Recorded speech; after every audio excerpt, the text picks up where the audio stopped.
We've heard a lot of talk today about AI and how data centers are going to be driving energy demand, but AI can also lead to new opportunities, to new inventions, and more efficient ways of supplying energy and reducing our carbon footprint.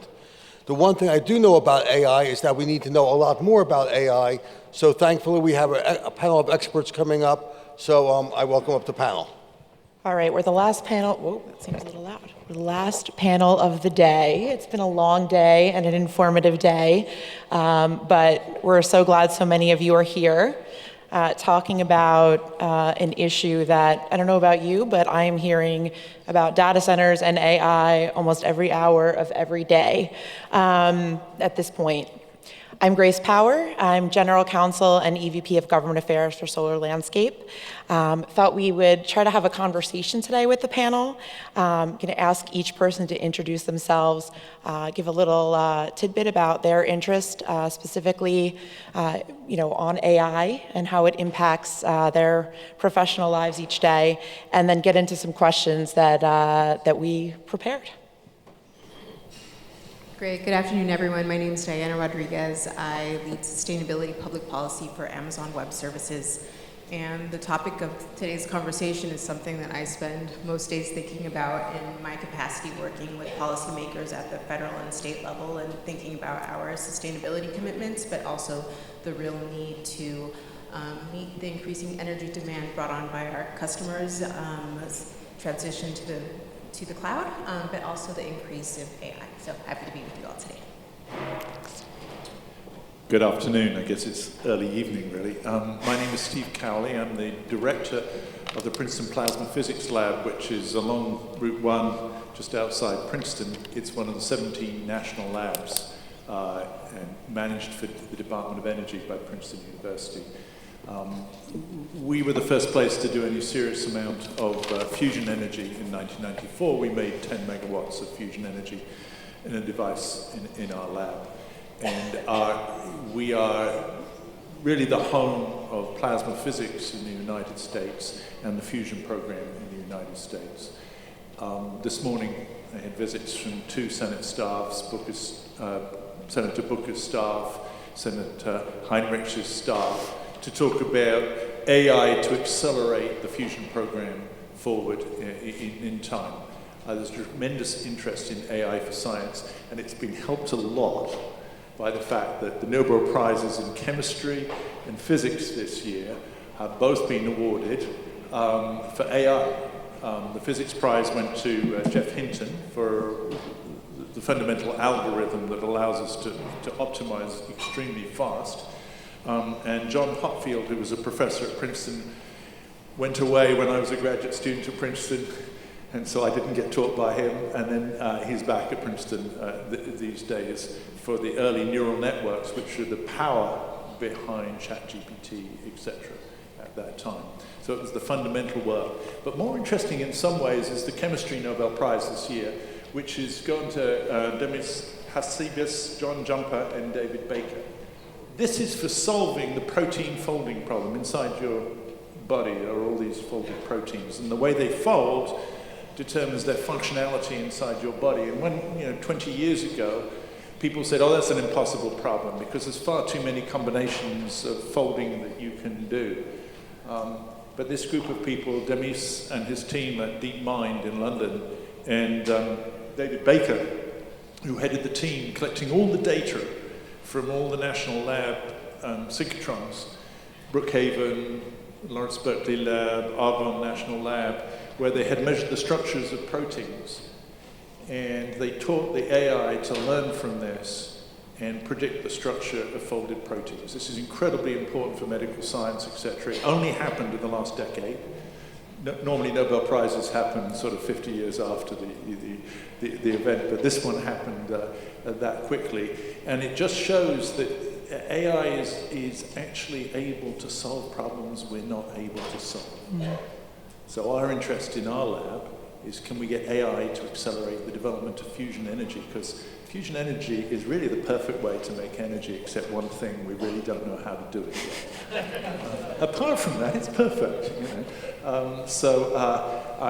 We're in the business of ramping up our capability in this area. We're hiring people, we're working with Microsoft, we're working with NVIDIA, we're working with the major names in this one to really launch AI at this problem in a concerted effort.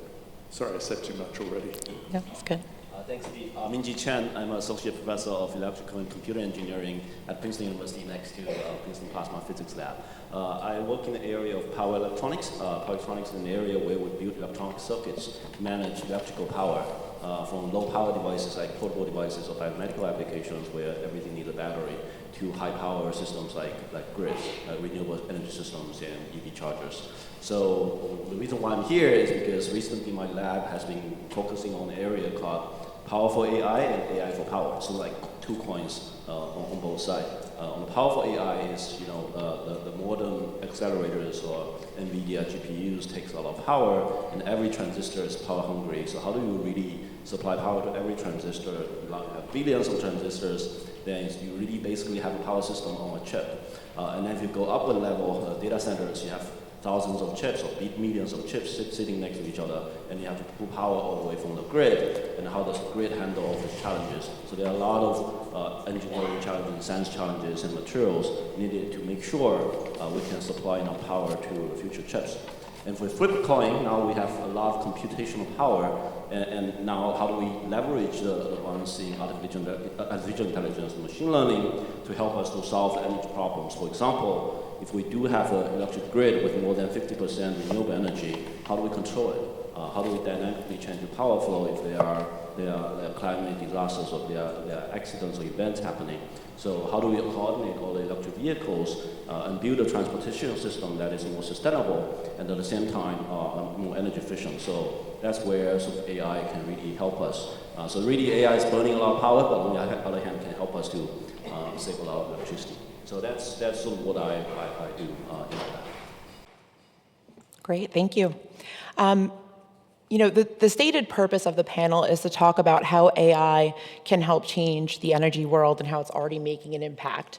And while we're going to get into that, I think one of the things we realized as we were preparing, and I think we've heard throughout the day, is that AI data centers are going to be using a tremendous amount of energy. We're expecting them to take up as much as 10% of the energy generation over the next decade, which I think is a challenge that the United States has never faced before. And it's a critical issue that we need to tackle. How can we get energy onto the grid as quickly as possible? I can just share on behalf of Solar Landscape, as we're partnering with commercial entities across the country, we're able to build solar projects on warehouses, front of the meter, in as little as a year. But we definitely have to grapple with how are we going to actually power these very powerful computers. So I thought I would start there. If you guys would like to comment on, where do you think the generation could come from? How do we address this exploding energy demand? Sure, happy to start.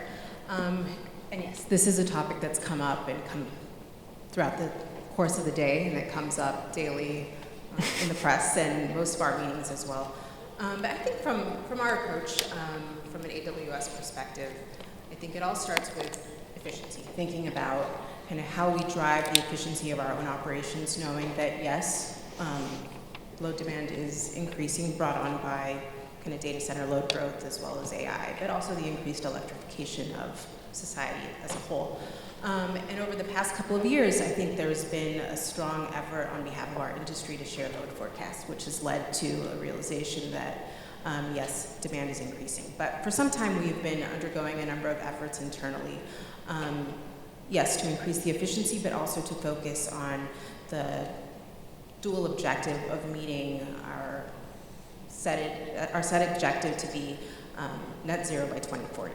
And that is a big challenge, and one that we have not shied away from and that we're making efforts to move towards. I think the first big step that we're taking is to power or match our electricity use 100% by renewable energy. We originally set that goal for 2030, and we're able to report at the end of last year that we'd met that goal.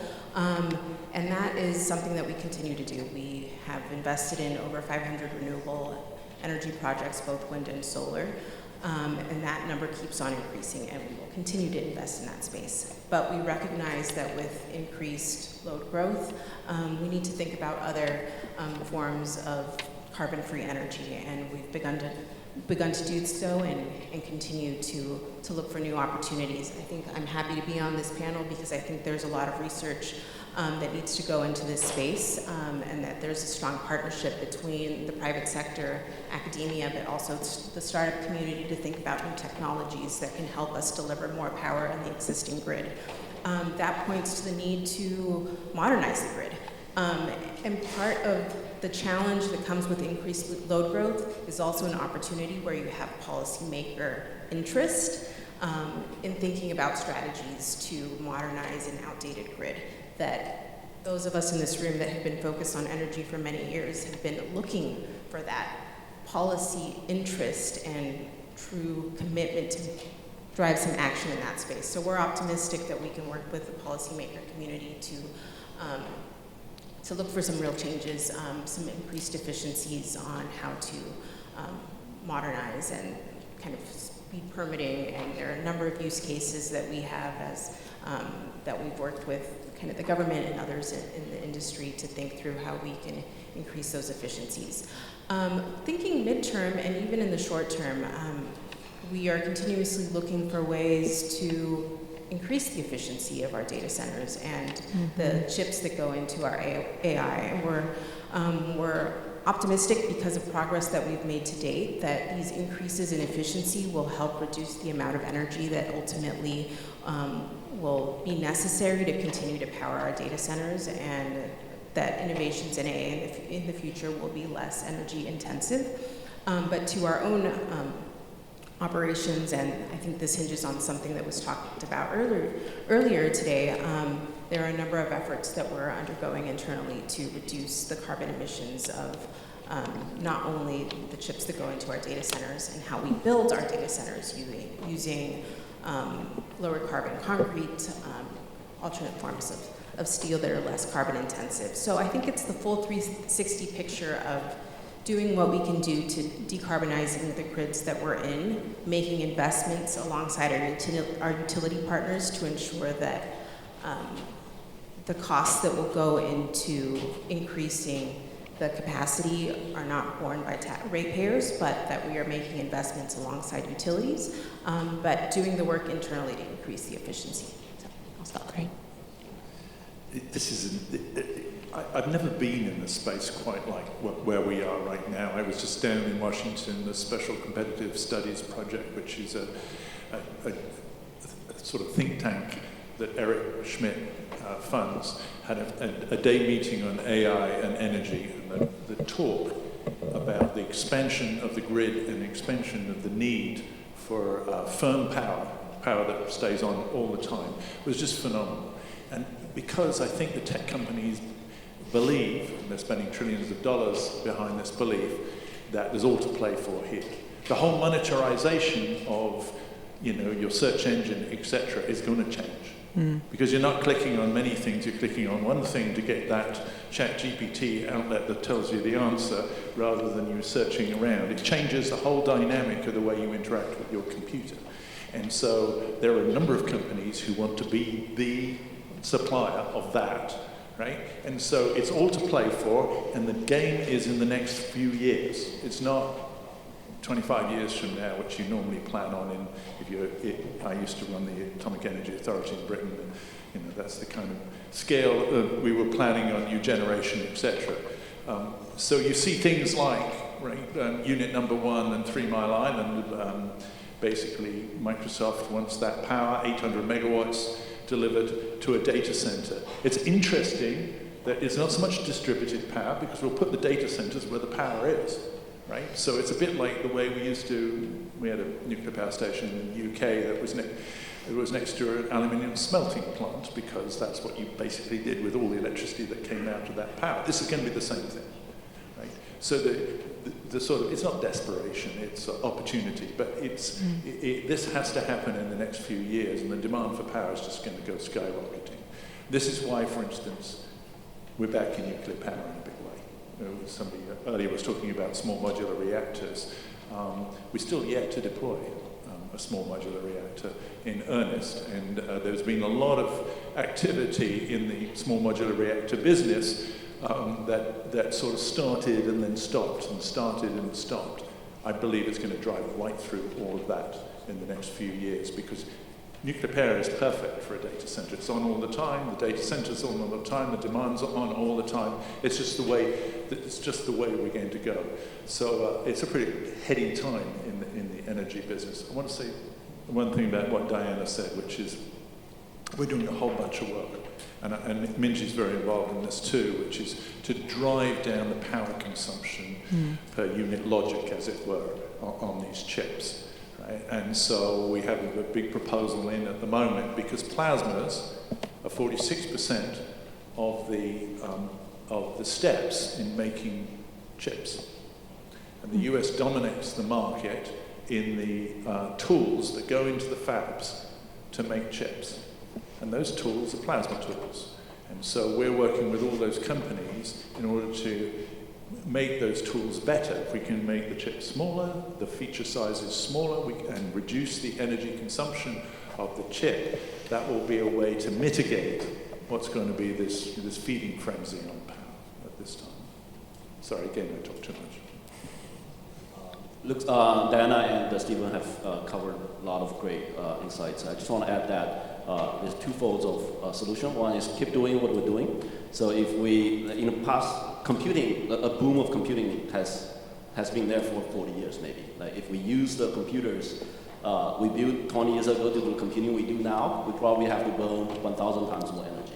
So there's always a demand for more computing, and electrical engineers, computer scientists are working hard to try to drive down the energy cost of every bits that we're doing. So we have to keep doing what we're doing, but of course there are scientific limits. Moore's law is getting close to the end, then that's getting close to the end, so we need to explore new mechanisms of doing computing. But I'm optimistic because across the full stack, all the way down to physics and up to the algorithms, there are a lot of rooms for us to explore how do we make, for example, transformers. I'm talking about not the physical transformer, the transformer for the neural networks. They are not every neural network has to use transform. There are new algorithms that we can use to drive ChatGPT. So that's sort of what we have to do, keep investing on energy efficient computing, keep investing on better algorithms and computer science. The other fold, the other opportunity is to embrace the new opportunities that artificial intelligence open up to us. For example, potentially AI can really make fusion close to real, and that's going to what PPPL is doing. Potentially AI can help us to solve greatly reduced energy consumption of industrial processes like plasma, like semiconductor manufacturing. So I guess we just have to keep our eyes open and leverage the new opportunities that AI brings to us. Great. Yeah, this is a very interesting time to be in energy. I think there is rare consensus for once that we need more generation. Whether I'm talking to my friends in offshore wind or solar or natural gas, everyone is in agreement that we need more generation and we need to solve for that gap. Moving on to some policy-oriented questions. Groups like NJBIA, they do a great job advocating on behalf of business interests at the State House, in the governor's office. How can governments and regulatory bodies support the integration of AI into energy systems for decarbonization? Is it incentives, regulations, investments? If anyone wants to take that. To start.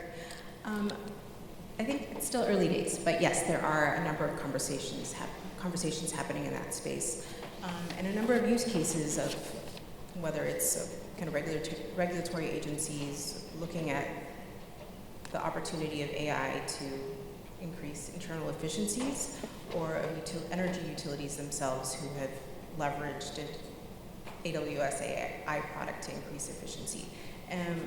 Just a couple of things that I want to note, and something that I know the U.S. government is looking at. are ways to leverage AI for demand forecasting for solar and wind power, which would be incredibly helpful and something, a technology that's readily available today and can be deployed and be effective. Same with grid management or smart traffic management that some cities around the country have used. And those are tangible technologies that exist, AI technologies that exist today that can be used to drive down energy demand costs. So we're excited about that. It's still early days, so many things are still under development, but there are many options on the table. I'm not sure I have a very good answer for this question, but I would say that I think because AI is very transferable, it's going to help us all in our own homes. And in terms of driving down our own energy consumption, it makes a huge difference that you can optimize systems so easily with AI. It's going to change everything we do. Yeah, I guess government, one side, of course, government has to make sure it's open competition and the talents are doing what they're doing, and if anyone has any idea, they have a door to success. The other thing which I think the government can play is, for example, a lot of the early adoption of AI is for playing a chess or recognizing a face. It's not really critical. Like once we start to put AI on the grid, then they are opening a lot of very interesting questions. Is how do we trace down if there's a failure, if there's a blackout, who's responsible for what? If AI is a black box, you can't really reason on it. And a lot of the rules that we design for human operation now may not apply to AI, just like self-driving. If we reapply AI to some critical infrastructure, then that's where, I guess, market will not solve the problem by itself, and some proper forward-looking regulation from government can play a very important role. So those are some areas I see government should be forward-looking and start thinking about it. Great. A question, I was going to direct this towards Diana. How can AI-driven energy optimization provide a competitive advantage for businesses aiming to meet their net zero targets? One thing we can all agree on is that sustainability data is complex. Often in companies, it's located in silos, it's kind of disparate, collecting it is challenging, you need to staff up, put in the resources to have that. And there are a number of efficiencies that can be gained by leveraging tools that are on the cloud that have an AI, an ability from machine learning to consolidate the data from disparate sources, put it into a format that if you are filing either a voluntary sustainability report or you're preparing for a mandatory filing requirement, be it preparation for eventual implementation of the SEC rule, or you're reporting under European standards, or you have operations in California, that you're going to need to have an ability to prepare.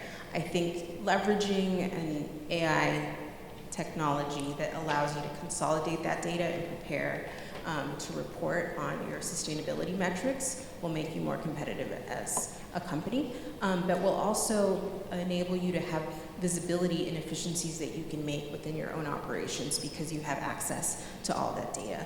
At Amazon, yes, AI has been talked about in increasing amounts over the past couple of years, but we've been investing in this technology for over 2 decades, looking at our internal efficiencies. And we know that that investment in large language models, machine learning, and AI can drive internal efficiencies. And I think that customers who turn to use this technology themselves can also gain many of those benefits for their own sustainability, carbon emissions abilities.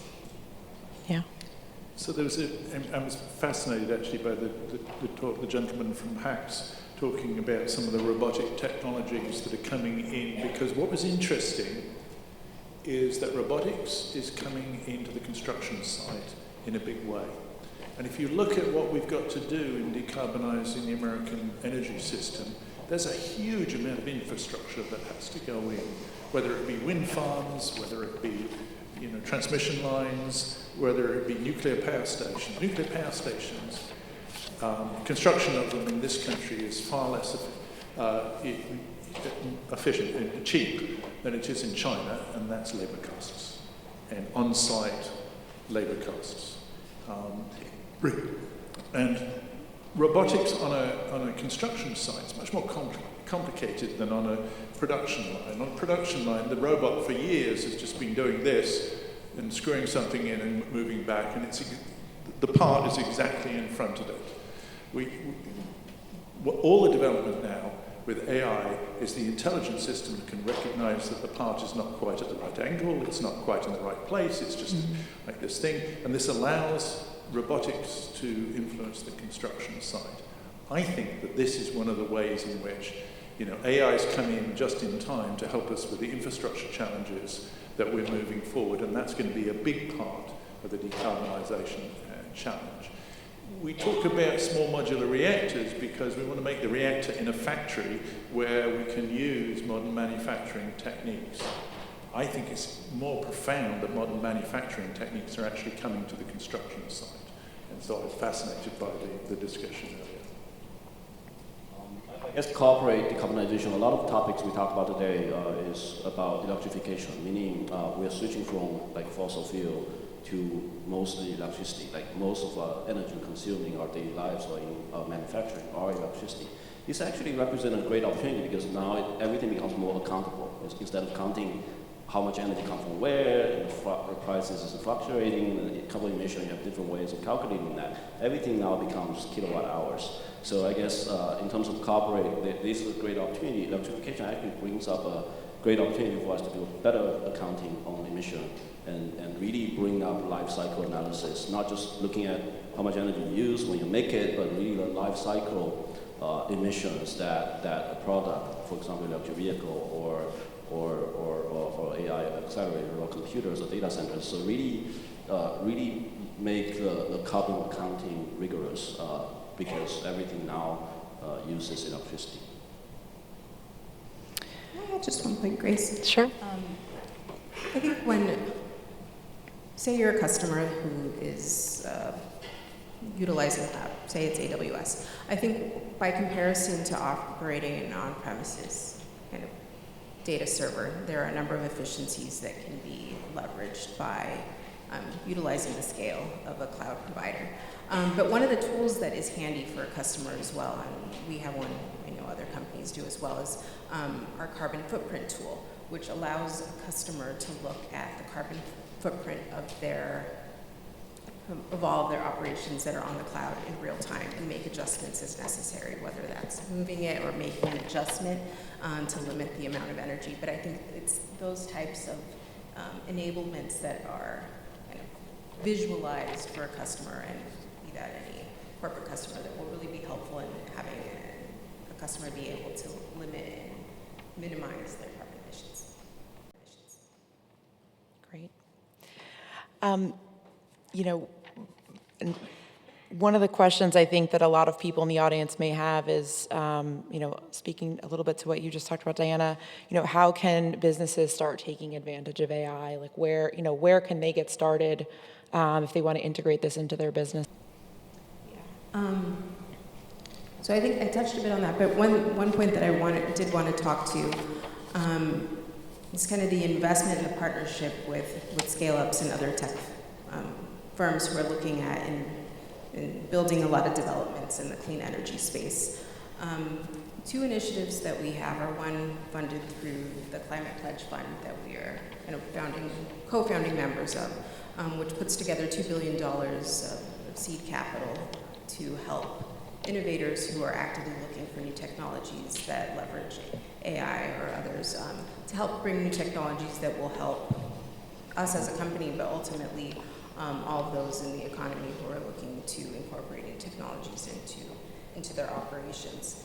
We also have a clean tech accelerator who is similarly looking to scale up a lot of these technologies. And many of them are leveraging data that is open source, large language models that we have made public for use by companies, academic institutions, and governments to help build new tools, new AI models that can largely benefit kind of society who's focused on driving decarbonization. Yeah, I guess my only comment is case by case. It's very hard to find a golden rule that applies to all sectors. I guess you just keep your eyes open. And it is a new technology which will open up a lot of new opportunities. I can't resist the temptation here. My son works for IBM in London in their AI unit, and basically they are selling their services to companies to help them find out how they can use AI mostly in business. I think that this is a growing sector of suppliers of AI expertise that can make your business more efficient, safer, for instance. They have a project to make the workplace more safer in a particular industry by using AI to recognize issues that are about to arise, those kind of things. And just in the same thing with energy, right? You can come in and give you those kind of services. I think it's not one size fits all. And I just advertised IBM for my son, so Yeah. I think it'd be good to talk about some of the most promising AI technologies that are being developed or researched right now that you're excited about. And I guess as a sort of corollary, where do we still have a ways to go with AI? Where, do we still need some development, whether that's advancement in the modeling or safeguards as inputs are being put into the systems? one of the most successful applications of AI right now is weather forecasting. The British government, weather forecasting in Britain is done through the Department of Defence, the Ministry of Defence, and it's called the Met Office, and they have a backlog of data that is unbelievable. It gets sparser and sparser as you go into the previous century and the century before that, but it's a huge database, and AI with DeepMind has been trained on that database in order to predict tomorrow's weather and next week's weather. And it is faster, it is more accurate than the calculations that are based on the laws of physics and big computer calculations at this point. And so it's just revolutionizing weather forecasting. Precise weather forecasting would actually change all of our lives, and it would certainly change business, because absolutely knowing that 3-week weather forecast is good would be very helpful for an awful lot of people. I would know what to wear in the morning, for instance. So it's just anything that's really complicated and complex. AI seems to give us a real leg up. And one of the difficulties at the moment is it's solving problems and we don't know why it's solving those problems. It's like a complete black box. Why it's so accurate. If we knew why it was so accurate, we could probably change our other methods too. And this is like talking to a very smart person who can't really explain themselves sometimes. Fascinating. I guess there are two different ways of talking about it. One way is to talk about which area Nobel Prize hasn't been awarded to: literature, medicine, peace, economics. So I guess those could be a good investment areas where you can do as researchers. But on the other hand, I want to advertise one center which Princeton University is launching, AI for accelerated invention. That is meaning if we look at the existing success of AI, it's in speech recognition, it's in image recognition. It's sort of where everyone needs this technique. It's like commodity skills. But if you look at like circuit design or biomedical applications or industrial application where really you need artificial intelligence to dive deep into domain expertise, they're still lacking. Like we don't really have AI working closely together with human experts, really understanding the knowledge human has created in the past decades or hundreds of years in a structured way, instead of just understanding the superficial knowledge, but really have logistics understanding or being able to reason being able to ask questions. So these are sort of where we see opportunities where you can really allow AI to be specialized in particular areas and really sort of replace some of the entry-level knowledge that human has and allow human experts to focus on more important topics. Get one more plug-in for Sure, fusion. sure. Okay, one more plug-in for fusion. $7.2 billion been invested in fusion startups in the last 5 years. Some of these breakthrough energy, which is Bill Gates is a big investor in breakthrough energy, has put money in. Sam Altman's put a lot of money into a company out of Seattle. Everybody wants fusion to accelerate and work very fast. Its technology readiness level is not large. This is not like investing in SpaceX, where we actually had rockets that work and technology that works. We don't actually know how to do fusion yet. We have some good ideas. We're getting closer, but we don't yet know. And so in this area, I feel that AI can have an enormous impact. And there's a company that's spun out of our lab called Fair Energy, and it's just north of its office is just north of here. And they are working with us to use AI tools to try and find the optimum fusion configuration. Optimum is really difficult because we can optimize the science and say that's the perfect kind of fusion core. But in the end, what you really want to optimize is the cost of electricity, and that involves all kinds of things like maintenance scenarios. How do you actually, how do you predict that when you're doing a computer design of something? And that is an AI-driven computer design of a manufactured object. These are all very difficult questions at this time. But people want, and the National Academy has said we should have first fusion electricity in the end of the 2030s. Right? That's really pushing it. Some of the companies are promising fusion electricity next year, but I think that's a little, well, if it's true, I'm out of a job and I can open a bar in the Caribbean. But the fusion electricity is probably 10 to 15 years off. We've got a number of innovations to make. If AI can halve that time, then it can play a role, for instance, in providing power for data centers. Yeah, for sure.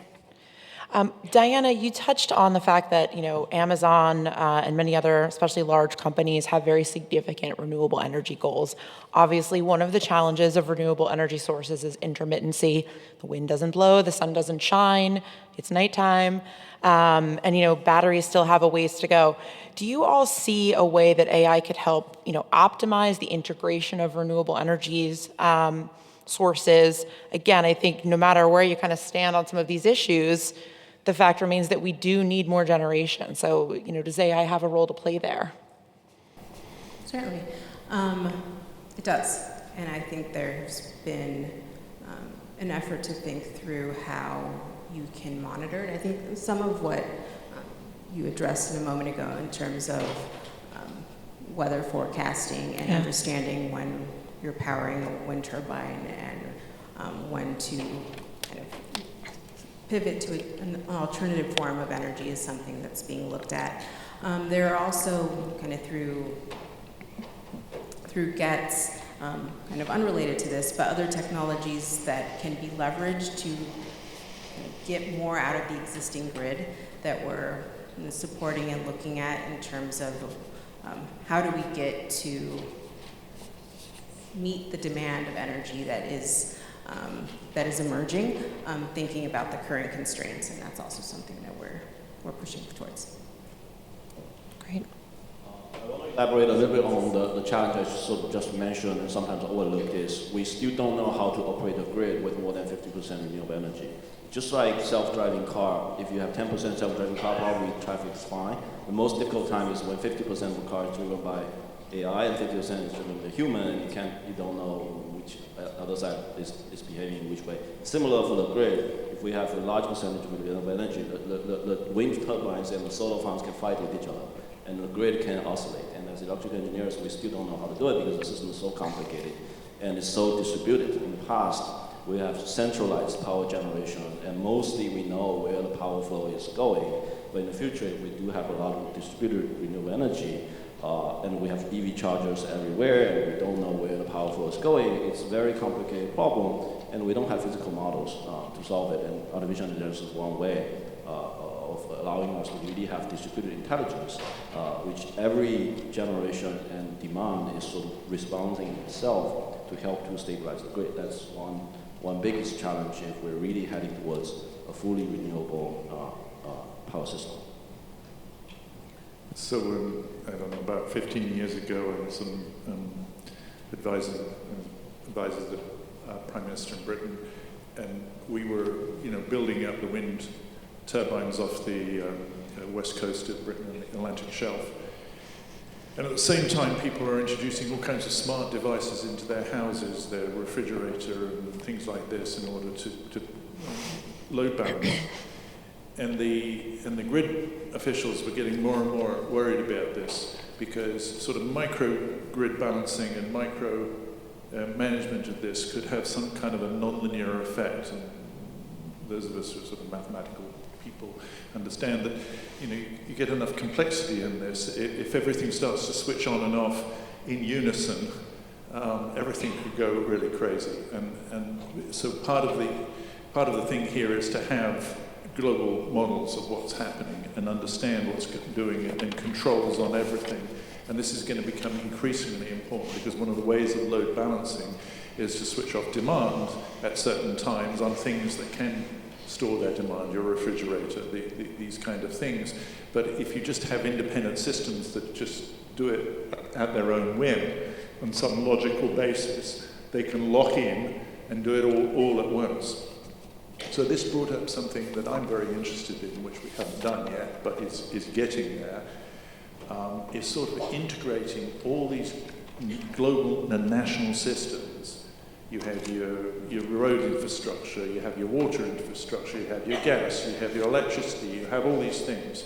And you can build up a sort of national model of your infrastructure with AI that will be able to look at the interactions of all those systems.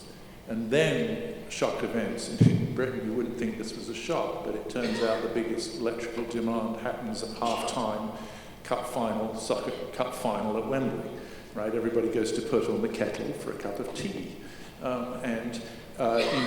These kind of things, an AI system would recognize that in an instant, right? And that's an easy one to predict, but there are an awful lot of other ones that would be hard to predict.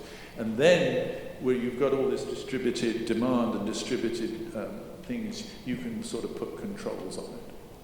So I think as we go forward, AI is going to affect this whole sort of way in which we control our infrastructures, and not just the grid, and not just the energy systems. Thanks. I think we're just about out of time. I thought maybe we could do a quick 30-second wrap-up each, talking about, how can we better foster collaboration between, the different institutions you all represent, academia, industry, government. Look, first, I think forums like this are incredibly helpful in bringing us all together to have a discussion about this.